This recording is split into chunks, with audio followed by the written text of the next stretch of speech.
to my channel. My name is NseAbasi Valentine and I'm excited to welcome you to this episode of What We Do.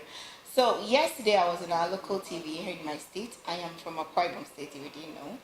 And I started the show yesterday with this question. What do you do when you are so ready to do a particular thing, but the opportunity just never comes?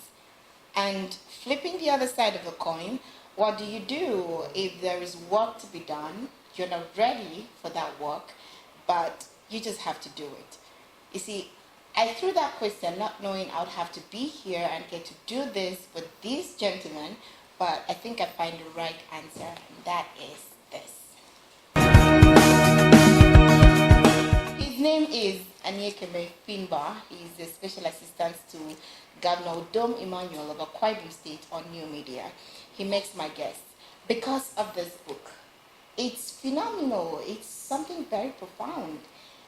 And I think we have to talk about it because it's something that doesn't necessarily have to talk back to you verbally, but in every sense of the word, trust me, it will talk back to you. Thanks for joining us. And if you have not subscribed to my channel, I think it's time you do. Welcome, and let's do this together.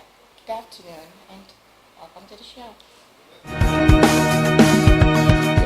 I want to understand why you wrote this book, why you chose this title, what message exactly you want to give to the public. That is why I was trying to understand the kind of life you've had before now. I think essentially the inspiration to write this stems from the fact that having interacted with people over the years, having garnered sufficient experience, I've discovered that our people are a little reluctant to taking action. You see, the problem in this part of the world, or the problem of the modern age, is not information. There is sufficient information.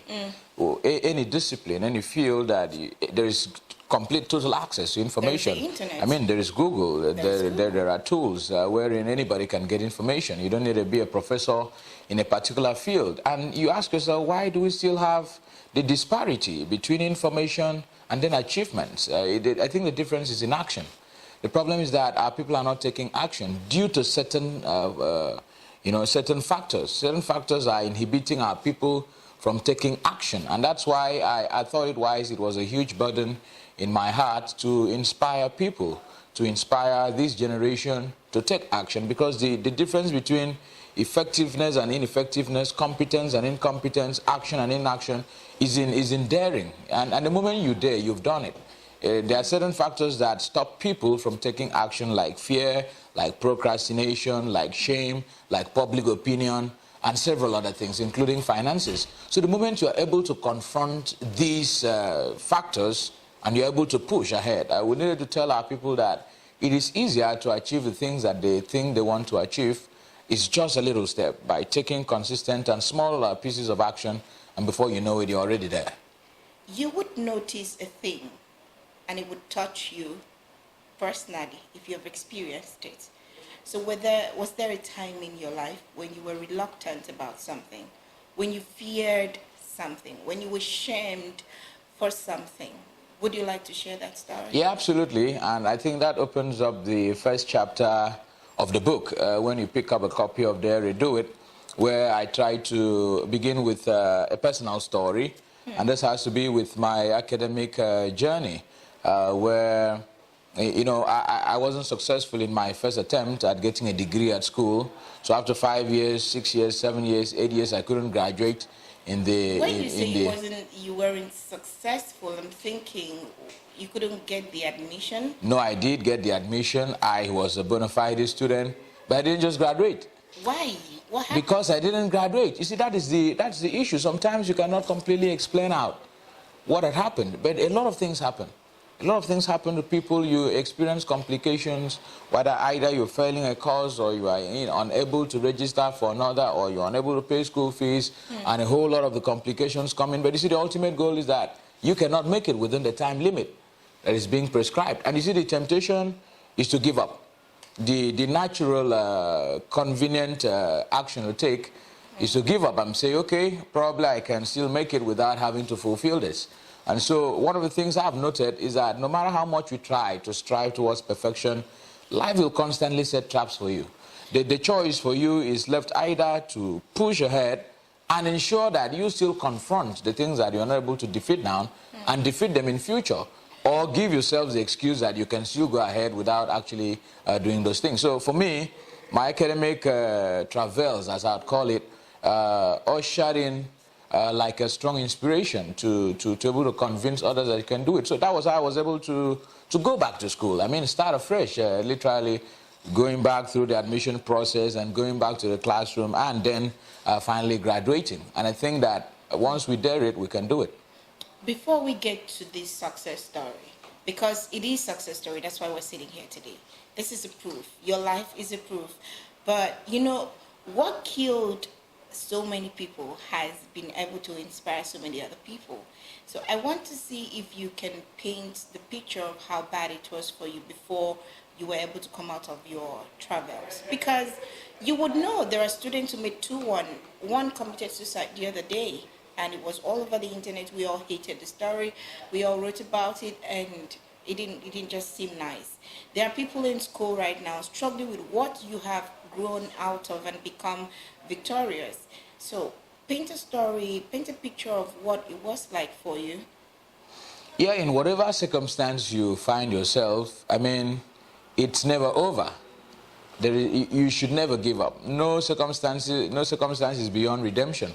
In life, as far as we're concerned, there is still room. There is massive room for a reinvention. You know, okay. We're like the phoenix that reinvents itself life after life. So we have that capacity. It's inherent in us as creatures of God to reinvent ourselves and to recreate ourselves. So at no point in time should you give up. It doesn't matter how very shameful it is. I mean, what other shame could be than dropping out of school and seeing your mates graduate, see them move into new jobs, and you're unable to move on, and you see yourself unable to meet up any of your obligations, either personally or family-wise or to society generally. And then the mockery that comes with our society, because you also have a good fair share of that. People talking about it, people blaming you, people talking down on you, people giving you up, people writing you off, and all of that. And then you went through they have, yes, of course, and for everybody, we all get to experience that in different ways. I'm just wondering when this all happened. I've been your friend, thanks but to But you wouldn't wow. notice. That's why you could find someone smiling today and tomorrow the person commits suicide. You don't know. Each and every one of us has an inner fear. We all have our inner worries. We all have our inner troubles that may not reflect on our faces. And sometimes we think, oh, but he should be happy. He has a car, he has a house, he has this, he has that. But you may not know exactly what that person is actually concealing, you know, from public view. And so that it depends on how the person takes it. It could be enough to prompt him or her to commit suicide. And so that's how all of these actually pans out. So it doesn't matter. We could be seated here having a very healthy conversation, whereas I could be, you know, I mean, absolutely dying inside. That's why I think that we need to encourage ourselves. Nobody wakes up feeling motivated every day. We need to, motivation is continuous. It's something that we must continue to inspire people. People say, don't we have too much motivation? I say, we don't even have enough. We should continue to remind ourselves that, you know, once your passion is right, everything is possible, that you can do it, you have the capacity to do it, that, I mean, the more we inspire ourselves, we inspire others to continue to push forward, especially within this continent, this country, where a lot of institutions are eroding, where life is difficult, where we're in abject poverty. I mean, we cannot run away from that. Our worries are increasing. From financial to material to health to everything. So we need to encourage ourselves that it is never over until we all finally win. Back to the book, Dare to Do It. It sounds like there are talents that you've observed, that you have noticed, that you've come in contact with, that probably has remained covered or still within their shells. It's probably one of the reasons why you're saying dare to do it. And I think you've spent a lot of time in Akwa Ibom, maybe a greater part of your life in Akwa Ibom. Is there a special thing that you have noticed, a special gift or gifting that you have noticed that you are now telling people there to bring it out? No, our people generally are very gifted, are very talented. And that does not even stop at Akwa Ibom people alone. We've interacted with, as Nigerians, we're very creative. in different aspects. And because we have the right, we have the capacity, like every other human being in the world, to be very creative. You can imagine a number of records Nigerians have broken, generally the awards that we've won. It means that there's nothing wrong with us, as, I mean, physically, as a people. The only thing wrong may be the mindset. Because of where we have grown from, it could have affected one or two things about us, and the fact that some things don't just seem to be possible in this part of the world because of, you know, the natural factors, the human-made factors, and make those dreams a little more difficult to actualize. What are those gifts I've seen? Everything, from science to arts to sports to agriculture to creative thinking, everything. We have the capacity to do beyond our imaginations. I mean, when you consider how much capacity the human brain itself has, the human brain is said to have a capacity of 1 petabyte, and that's like having a 13-year HD recording stored, non-stop, for 13 years. That's the capacity of our brain. It's like having 690 million web pages. That's how much your brain can store. It's like having a cabinet. This 4 cabinet that we have at the office is like having 24 million of that filled with text. That's the capacity your brain can store. And that tells you that you have an absolutely vast capacity to think anything, to imagine anything. The only difference is that we limit ourselves. We limit our creative limits. We don't charge ourselves. We don't look beyond the things that we see. I mean, with technology and the rest of the other inventions, you cannot imagine the creative solutions that our people can think of. And so the solution is in daring it. The solution, when I say dare it, it means that you must dare the norm. If they say this is the way things are done, you should challenge the norm. The moment you challenge the norm, you see that there is something beyond the current standard. There is something beyond the current practice. And the moment you think that beyond, I mean, look at the things we're enjoying, the social media, electricity, power. If somebody didn't think beyond the circumstances of that moment, we wouldn't be enjoying all of that. And who tells you there are no more things that are still there? The difference is that we have just refused to get beyond our current environment and dare beyond it and begin to do things. I think we have the capacity and we can do it. What is your favorite chapter or page in this book? I wish I had one, but there is the title chapter, which is the last chapter at 7, which is Dare It itself. I wish I can read this. I try not to pick up any chapter. Chapter 1 is also very close to me because please just therein is a story. Any page that touches your heart the most. Okay, I just begin with chapter 7. Okay. I try and read. So you go pick up a copy. Okay. I'll read only 2 lines. Only 2 lines. Come on. Okay, at chapter 7, life is a complex matrix of preparation and opportunities. For each level of progression, you need a prior preparation, and then you keep learning, growing, falling, rising, falling, and then rising again. All you need to do is always be ready. Preparation meets opportunity. When preparation meets opportunity, success is inevitable. Abraham Lincoln, is one of his classical quotes, said, "I will prepare, and one day my chance will come." We do not rise to the level of our expectations. We fall to the level of our preparation. So, these are some of the nuggets and several things that are scattered through the lines of this book. And so, we need to dare to be happy. We need to dare to smile. We need to dare to take action. In fact, life is about daring. And we don't get what we deserve. We only get what we fight for in life, what we negotiate for. You will never get what you deserve, because what you deserve is just wishful thinking. Until you engage, you will never get it. It's like sitting down and say, "Oh, come on, I deserve to be president of the country." If you never make a move, if you don't go to school, if you don't campaign, if you don't get known, if you don't indulge in good works, if you don't manage your public relations, you would never be president. That's how it works. So no matter how much the wishful thinking, "Oh, I think I should be a good broadcaster." I mean, if you don't go to school, if you don't get hands-on training, if you don't intermingle, have a mentor in broadcasting, you would never make it. And so we don't get what we deserve in very strict sense. All we get for is what we fight for, and you see, life is a fight. You must engage life, you must be strong about life, you must be purposeful about life, and life must also be very planned. You don't just wake up and expect things to happen. You must have short-term plans, a month plan, a year plan, a 5-year plan, a 10-year plan, a 20-year plan, sometimes a 50-year plan. That's where even family comes to play, because you have these projections about the future. So it's a beautiful thing. This book is a book of wisdom. The author has put in so much effort in educating us about the many hidden secrets of life. I strongly recommend it to those who may be facing the harsh and brutish vicissitudes of life. This gold mine of admonitions may turn your frustrations into jubilation. That is from Dele Momodu. How did you get him to make this kind of strong commendations for your book?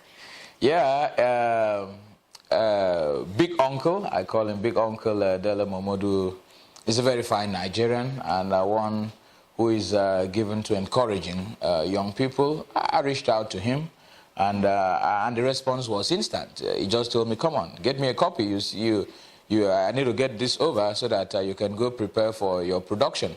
And what started like a joke, in a few days, he was able to go through the book and make recommendations, and finally wrote the foreword in itself. And from the richness of the foreword, you would know that he has indeed read from the very first page to the very last page. And sometimes the foreword sounds like another book in itself.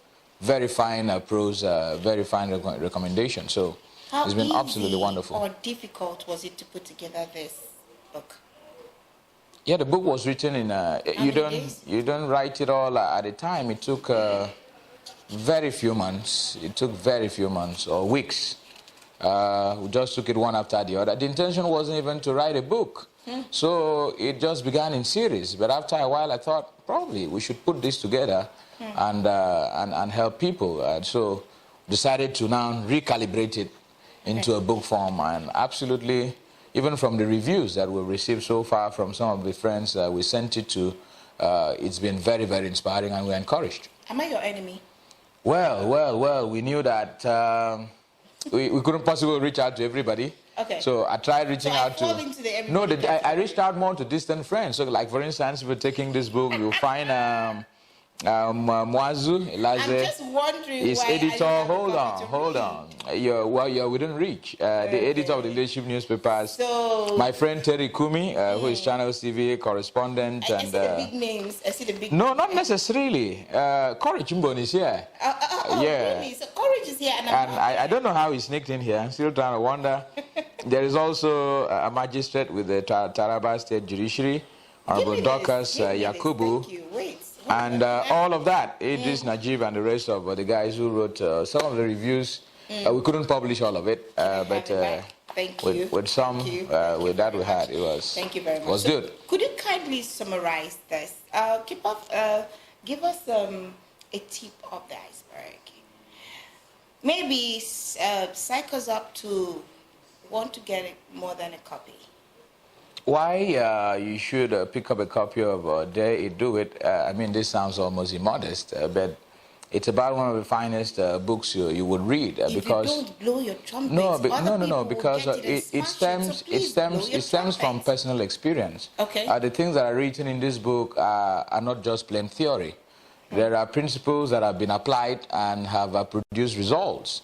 There are principles, and you know, I also work in the public space, and so we get to interact so much with people. There is one of the sub-chapters there that talks about, do not blame people when they refuse to help you. And it touched me, because even as a person, there are people I've been so mad with, because I thought they could offer help, but never did. But after some time, I discovered that, look, I shouldn't actually blame them, because they just didn't see the gold mine in me to invest. And I think that's the mindset every other person should have, because there are people who never grow beyond where they are because they keep on blaming people who would have helped them. It's like you should have attended school, and then you're blaming your parents for not sending you to school. I mean, you need to forgive your parents first, and then convince yourself that you need to go to school. And so it's not an excuse that you are not educated because your parents didn't send you to school. You need to forgive anybody who had refused to help you in order to move forward. So this sounds like saying that when somebody says no to you, it should inspire you. Yeah, absolutely. You should. In fact, when the world gives up on you, they give you a chance to fight for yourself. They give you a chance to prove that there is a better place. When one person fails you, it gives you a chance to show that there are better people. And so the best time of your life is not when it's glowing around you. Sometimes when you're downward, when people have forsaken you, that's the best time of your life. And that's the best time to prove to the world that the last has not been heard of you. And so that's what it means, to dare it, to do it. And a lot of the sub-chapters are also dedicated to public opinion. People always are trying to find comfort in the opinion of others. Others will never see the big dream. All they see is a fraction. And so they may discourage you. But you see, you must take decisions that are convenient for your own self. You must be convinced of your action. Even if the whole world says you're wrong, as long as you're convinced and you know exactly where you're going, you should move on. And at the end of the day, I mean, I've seen practical testimonies to all of this. The moment you succeed, everybody says congratulations. And they don't care about the process. And so you just must keep running. It's a race. So is there an official launching happening anytime soon? Yeah, official launching. Hope this video gets out before then, but it's November 6th. November 6th. Yeah, 2019. But from that date, all of us will be able to have a copy of this book, November 6, 2019. So and then we'll have a copy. Where you will sell it? It will be everywhere. We'll try as much as possible to make this book available anywhere. And anywhere we have a suggestion that this book ought to be sold. So far, we had so many orders, and so we know it's going to be sold massively, and our people should take advantage. It's Can you tell how much you will sell it? It will be very cheap. It will be very cheap. The essence is not to make money. Okay. It's not inspired by profit making, so it's affordable. It's also value, and it's well printed. So you should know that all of that you're getting is in very excellent value, and you get all of that. Thank you very much. Get all of that. Just hold on. We'll come back. We need to talk about Akwa Ibom just a little. Okay. All right. So stay with me, please.